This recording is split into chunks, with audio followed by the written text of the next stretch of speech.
Shalom jemaat yang dikasihi Tuhan, apa kabar Anda hari ini? Senang sekali kita bisa kembali beribadah di tahun yang baru ini, tahun 2025. Karena itu saya mau mengucapkan selamat tahun baru. Kita percaya di tahun ini kita akan berjalan bersama dengan Tuhan, semakin kuat bersama dengan Tuhan dan mengasihi Tuhan senantiasa.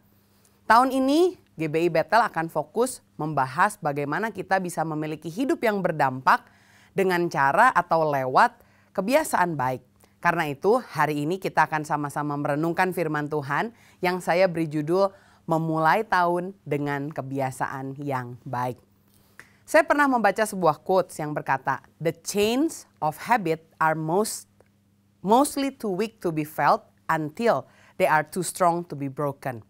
Artinya rantai kebiasaan biasanya terlalu lemah untuk dirasakan sampai akhirnya terlalu kuat untuk dipatahkan. Saya mengingat ada sebuah kisah mengenai seekor gajah kecil yang ditaruh atau didekatkan kepada sebuah pohon. Jadi gajah ini gajah sirkus dan sebelum dia pentas selalu gajah ini ditaruh atau didekatkan di dekat pohon. Nah, gajah kecil ini karena dia masih kecil, dia diberikan rantai dan tentu rantainya ini rantai yang begitu kuat sekali. Satu kali gajah kecil ini dia tidak suka diperlakukan sebagai benda oleh sirkus yang ada. Akhirnya dia ingin keluar, dia ingin kabur dan akhirnya dia menarik kakinya sekuat tenaga berusaha untuk kabur. Tapi sayang rantai yang begitu besar membuat gajah ini tidak bisa lepas tapi justru kakinya jadi kesakitan. Dan ini berulang-ulang sampai beberapa bulan. Sampai akhirnya gajah ini menyerah dan dia tidak pernah berani lagi berusaha untuk keluar. Padahal dia tidak sadar ketika bertahun-tahun kemudian saat badannya besar, rantainya tetap dalam ukuran yang sama. Artinya gajah itu sebetulnya bisa dengan kekuatannya saat dia dewasa menghancurkan si rantai tersebut. Tetapi karena dia sudah terbiasa, dia bahkan pernah punya trauma masa lalu ketika berusaha keluar. Dia sudah terbiasa sebelum dan sesudah pentas selalu ditempatkan di dekat pohon. Dan dia juga tidak pernah berusaha untuk keluar lagi. Dan sampai akhirnya gajah yang malang ini mulai dari dilahirkan sampai akhirnya harus meninggal itu ada di dalam pertunjukan sirkus tersebut. Seringkali hal yang terlihat kecil, kebiasaan yang terlihat biasa, sepertinya kita tidak sadari, sepertinya biasa saja. Tetapi ternyata kalau kita biarkan itu bisa membentuk kebiasaan kita, bahkan membentuk masa depan kita. Yang bahkan tanpa kita sadari bisa mencelakakan kita. Saya mau tunjukkan kepada saudara ada sebuah video bagaimana sesuatu yang kecil itu bisa menggerakkan sesuatu yang lebih besar. Karena itu di tahun yang baru saya ingin setiap dari kita tidak meremehkan kebiasaan-kebiasaan kecil yang kita lakukan.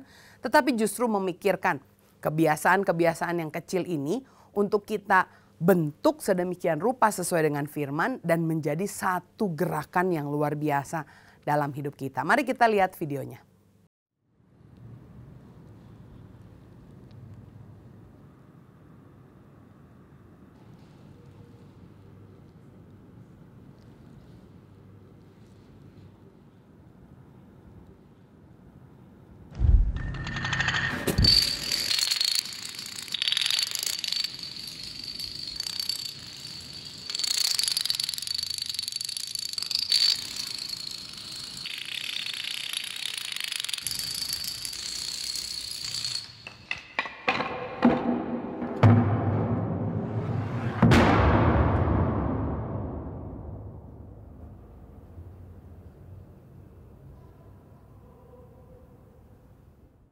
Nah, luar biasa bukan? Sesuatu hal yang kecil bisa menggerakkan sesuatu hal yang besar. Saya teringat juga ada orang yang seringkali ngomong kasar. Dia satu kali di sekolah kelepasan ngomong binatang. Lalu gurunya bilang, karena kamu ngomong kasar keluar binatang, kamu harus push up.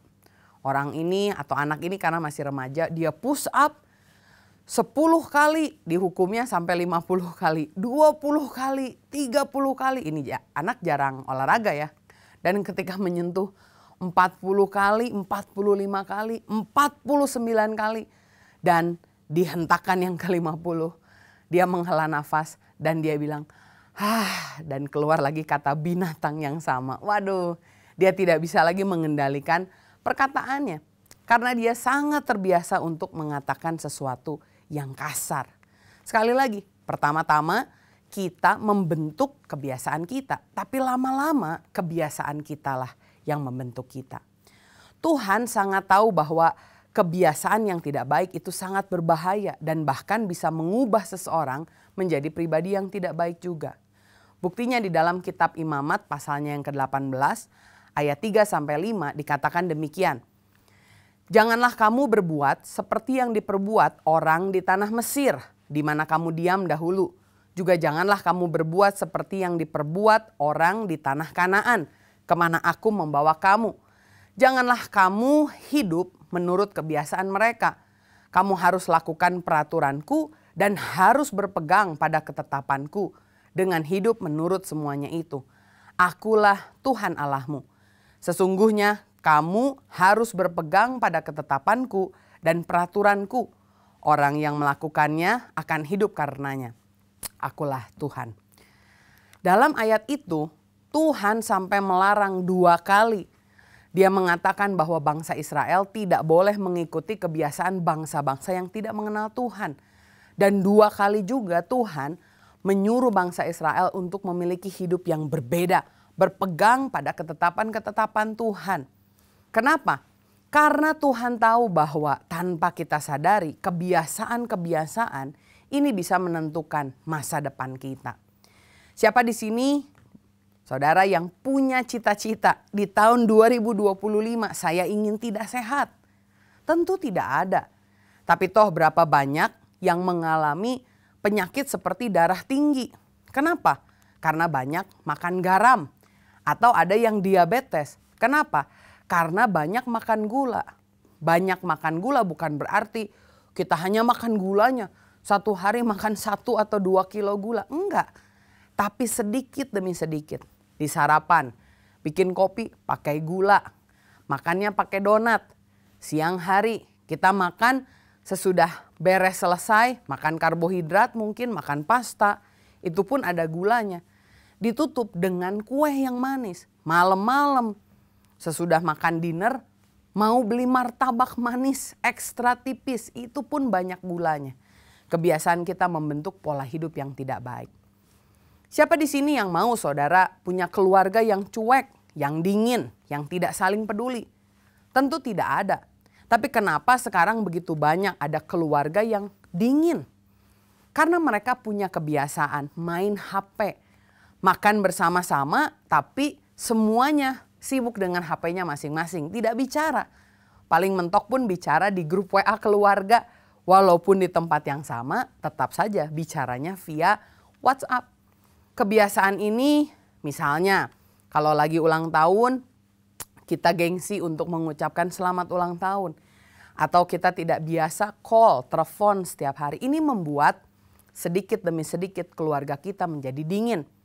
Lalu contoh, siapa yang di sini bercita-cita tahun 2025 tidak mau dapat kerjaan baru, kerjaan yang lebih bagus? Tentu tidak ada. Tapi ada begitu banyak orang yang masih pengangguran, bahkan terbiasa pinjam uang ke pinjol, pinjam uang ke teman, atau bahkan kalau kepepet judi online. Dan tentu kebiasaan malas ini, kebiasaan tahu beres ini membuat kita tidak bisa berjuang dan tidak bisa menjadi pribadi yang menang. Karena itulah dalam ayat yang tadi Tuhan melarang bangsa Israel untuk mengikuti kebiasaan bangsa-bangsa yang lain. Karena Allah sudah tahu bahwa kebiasaan yang salah akan membawa kita kepada kebinasaan. Tentu saat dibebaskan dari tanah Mesir, masuk ke Kanaan, bangsa Israel juga ingin hidup menyenangkan Tuhan. Tentu mereka tidak berencana, wah saya mau punya karakter seperti bangsa lain. Saya mau menyembah ilah lain. Atau saya mau berbelok dari Tuhan. Saya mau membangkang sama Tuhan. Tentu tidak. Tapi tanpa sadar, kesanalah mereka pergi. Kenapa? Karena mereka mengikuti kebiasaan-kebiasaan orang-orang tersebut. Karena itu Tuhan melarang sekali lagi bangsa Israel untuk mengikuti kebiasaan orang-orang tersebut. Sebab Tuhan tahu bahwa sifat itu dibentuk dari kebiasaan. Watak terbentuk dari kebiasaan. Karakter terbentuk dari kebiasaan. Saya melihat dalam firman Tuhan ada seorang tokoh atau seorang pahlawan yang terlahir dengan kekuatan dan potensi serta karunia panggilan yang begitu luar biasa. Tapi sayang, dia tidak cukup kuat untuk mengalahkan kebiasaan buruknya. Namanya adalah Samson. Begitu banyak kebiasaan buruk yang Samson pelihara, salah satunya adalah dia mudah bergaul dengan wanita. Bergaul bukan hanya berteman ya saudara, tetapi terpaut hatinya, terpincut. Setidaknya dalam 3 pasal saja, Samson itu sudah bergaul dengan 3 wanita. Dan inilah ternyata yang membuat hidupnya hancur. Hakim-Hakim 16 menceritakan bagaimana kejatuhan Samson bukan terjadi dalam satu malam. Tetapi dari bujukan wanita ke bujukan yang lain, dari godaan ke godaan yang lain. Dia tidak bisa mempertahankan kebiasaannya sehingga dia jadi binasa. Tokoh yang kedua, ada juga satu orang yang luar biasa, cinta Tuhan. Tapi ketika dia lalai menjaga kebiasaan baiknya, dia terbawa ke situasi yang tidak diinginkan. Namanya adalah Daud.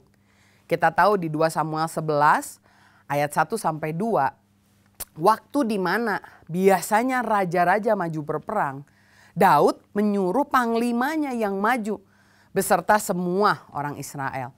Mereka mengalahkan bangsa Amon, dia mengepung kota Raba, tapi Daud sendiri tinggal di Yerusalem. Dan apa yang dia lakukan? Ternyata raja yang seharusnya berperang ini, dia santai dan ketika dia bangun, dia jalan-jalan ke atas istananya. Dan dilihatlah dari sana ada seorang perempuan yang sedang mandi. Elok rupanya. Dan kita tahu akhir dari kisah ini. Daud jatuh dalam dosa sehingga dia harus menanggung konsekuensi yang juga tidak dia inginkan.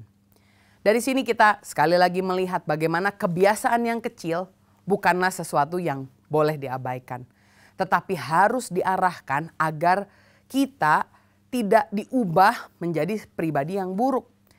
Tetapi di tahun 2025 ini saya berdoa setiap dari kita hari demi hari membangun kebiasaan yang baik. Dan kita akan lihat di akhir 2025 kita menjadi pribadi yang lebih luar biasa lagi. Nah, bagaimana caranya agar kebiasaan buruk itu kita bisa kalahkan dan kita bisa mulai membentuk kebiasaan yang baik. Saya melihat kalau kita bisa melakukannya dengan 3 cara yang sederhana. Agar mudah saya singkat semuanya dengan huruf A awalnya. Yang pertama adalah aware and avoid. Artinya kenali dan hindari. Kita pertama-tama harus mengenali kebiasaan buruk itu dan menghindari lingkungan di mana kebiasaan itu tercipta. Saya pernah membaca para pakar psikologi yang meneliti tentang kebiasaan menemukan bahwa setiap kebiasaan itu selalu dimulai dengan sebuah kondisi. Ada seorang yang bernama Ivan Pavlov, dia melakukan penelitian dan menyimpulkan bahwa sebuah respon itu bisa dikondisikan lewat stimulus atau rangsangan yang spesifik. Lewat penelitiannya dia ini ingin untuk membuat anjing bisa mengeluarkan air liur setiap kali anjing mendengar bel. Jadi caranya dia akan membunyikan bel sebelum menyodorkan makanan. Jadi ketika anjingnya sudah lapar, tidak langsung dikasih makan, dia pencet belnya, baru makanannya dikasih. Dan dia lakukan ini berulang-ulang. Sampai akhirnya si anjing ini sudah punya pemikiran, kalau saya dengar bel, sebentar keluar makan. Kalau ada dengar bel, sebentar keluar makan. Sehingga setiap kali anjing mendengar bel, dia mengeluarkan air liur. Ternyata manusia juga punya cara kerja yang hampir sama. Kebiasaan kita itu biasa terjadi karena ada sesuatu rangsangan. Dan untuk menghentikan kebiasaan itu, maka kita harus bisa melihat, aware, menyadari, mengenali rangsangan itu, dan menghindari, avoid. Firman Tuhan dalam Amsal 27 ayat 12 berkata, kalau orang bijak melihat malapetaka, bersembunyilah ia. Tetapi orang yang tidak berpengalaman berjalan terus lalu kena celaka.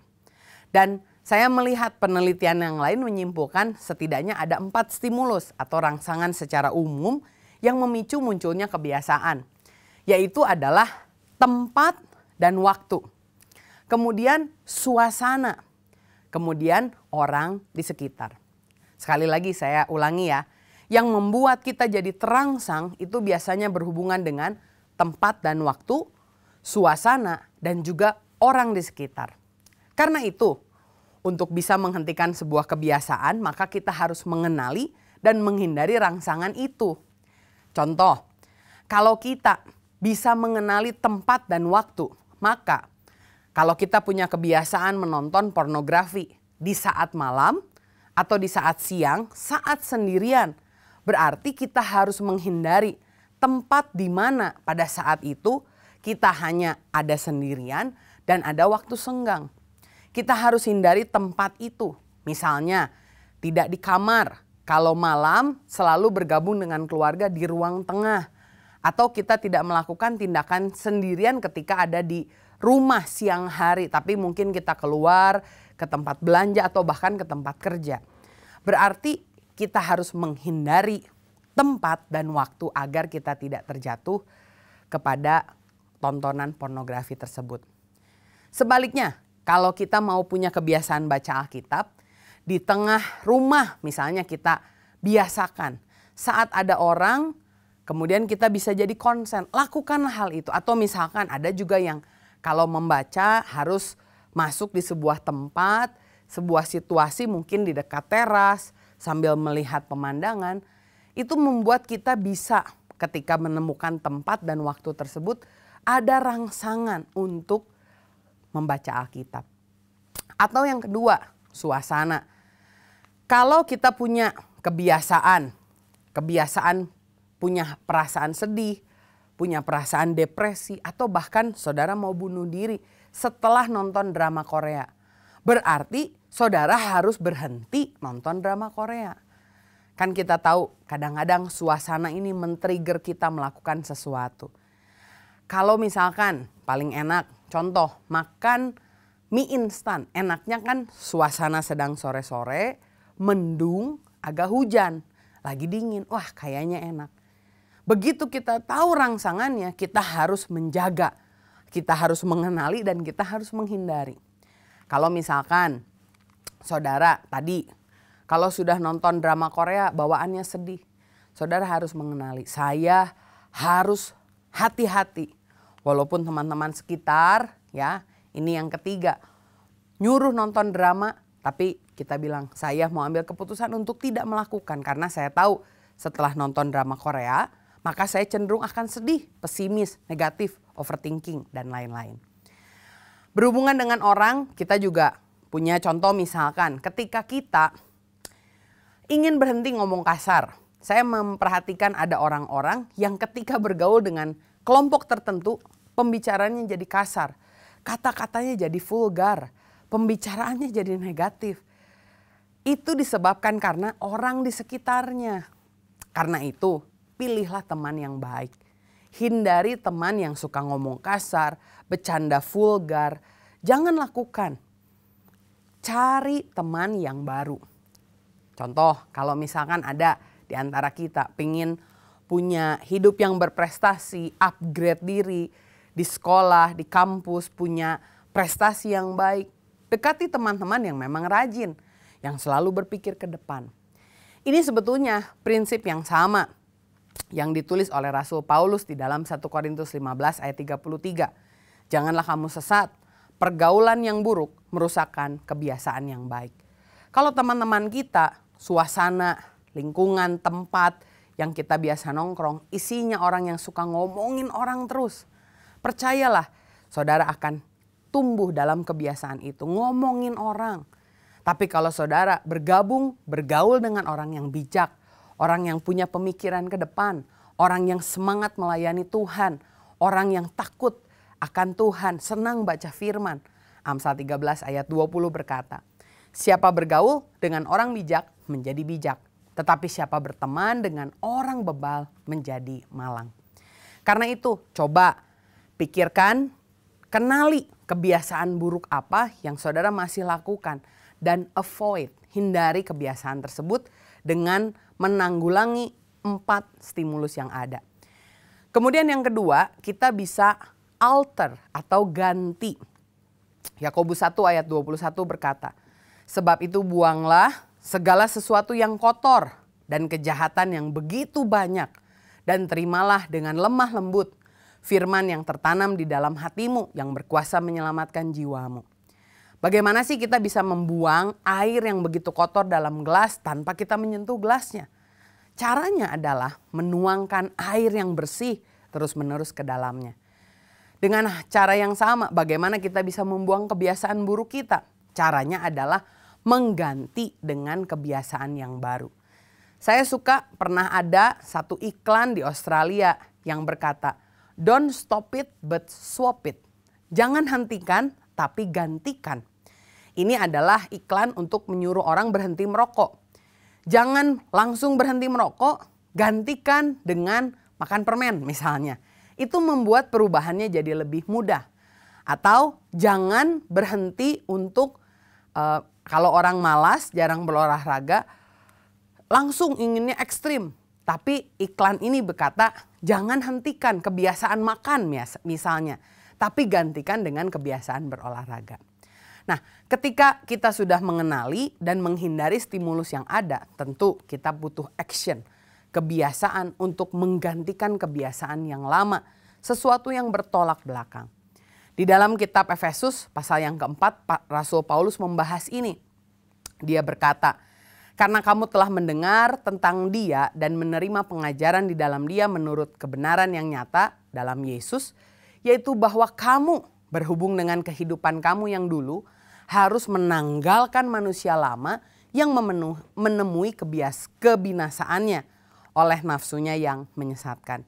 Supaya kamu dibaharui di dalam roh dan pikiranmu dan mengenakan manusia yang baru yang diciptakan menurut kehendak Allah di dalam kebenaran dan kekudusan yang sesungguhnya.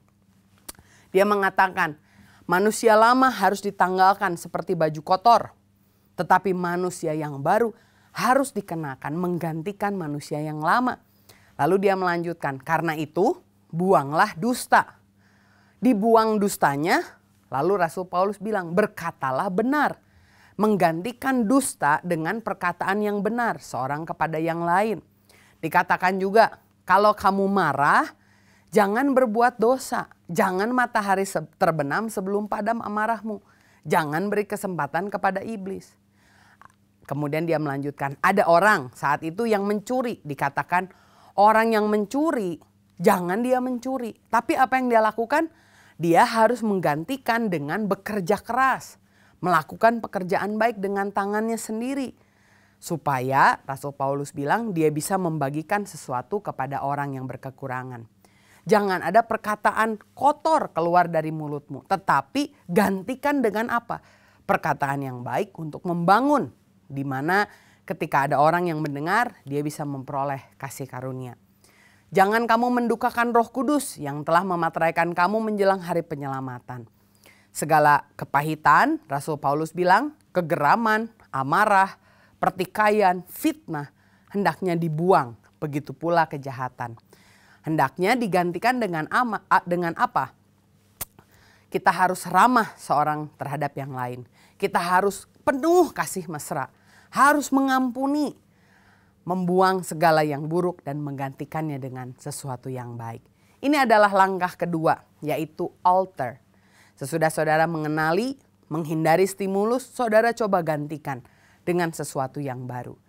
Mulai dari hal-hal yang kecil, jangan memulai dengan sesuatu yang terlalu ekstrim sehingga tidak bisa dipertahankan. Tapi mulai gantikan kebiasaan yang kecil. Dimulai sedikit demi sedikit, kebiasaan yang menyenangkan Tuhan. Dan tentu ketika kita melakukannya, seringkali kita gagal. Tetapi ini bukan sesuatu hal yang saudara hadapi sendirian. Karena hal yang ketiga yang kita mau pelajari, bagaimana kita bisa hidup dengan kebiasaan yang baik, bukan hanya kita mengenali bukan hanya kita menghindari, bukan hanya kita menggantikan, tetapi yang keempat, admit atau mengakui. Di dalam kitab Roma pasal 7 ayat 19, Rasul Paulus ternyata curhat, saudara. Karena Rasul Paulus juga ingin mengerjakan kebiasaan yang baik, tetapi seringkali gagal. Rasul Paulus menulis demikian, sebab bukan apa yang aku kehendaki, yaitu yang baik yang aku perbuat, melainkan apa yang tidak aku kehendaki, yaitu yang jahat yang aku perbuat. Jadi jika aku berbuat apa yang tidak aku kehendaki, maka bukan aku lagi yang memperbuatnya, tetapi dosa yang diam di dalam aku. Rasul Paulus menyadari bahwa hidup kita itu penuh dengan dosa. Karena itu kita perlu mengakui. Kalau saudara hari ini mungkin mendengar khotbah ini, saudara punya tujuan yang baik, motivasi yang baik, mau berubah, punya kebiasaan yang baik. Tapi saya mau bilang, saudara tanpa pertolongan Tuhan Yesus, saudara tidak bisa melakukannya. Tanpa bantuan Roh Kudus, semua usaha kehendak baik kita tidak akan bisa terlaksana. Tetapi kalau kita minta Roh Kudus menolong kita, maka kita bisa untuk melakukannya dengan bantuan Roh Kudus. Di kitab Galatia 5 ayat yang ke-16 dikatakan, Rasul Paulus mengingatkan agar kita hidup oleh roh. Maka kamu tidak akan menuruti keinginan daging. Sebab keinginan daging berlawanan dengan keinginan roh. Dan keinginan roh berlawanan dengan keinginan daging. Karena keduanya bertentangan. Sehingga kamu setiap kali tidak melakukan apa yang kamu kehendaki. Akan tetapi jikalau kamu memberi dirimu dipimpin oleh roh, maka kamu tidak hidup di bawah hukum Taurat.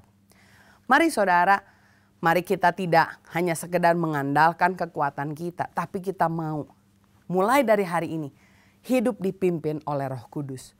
Banyak merenungkan firman, membaca firman, banyak pujian penyembahan, bertemu dengan orang-orang yang punya kerinduan untuk membangun kerohanian di tahun 2025. Dan saya percaya setiap dari kita saat kita menyadari, kita mengakui, Tuhan, aku membutuhkan Engkau.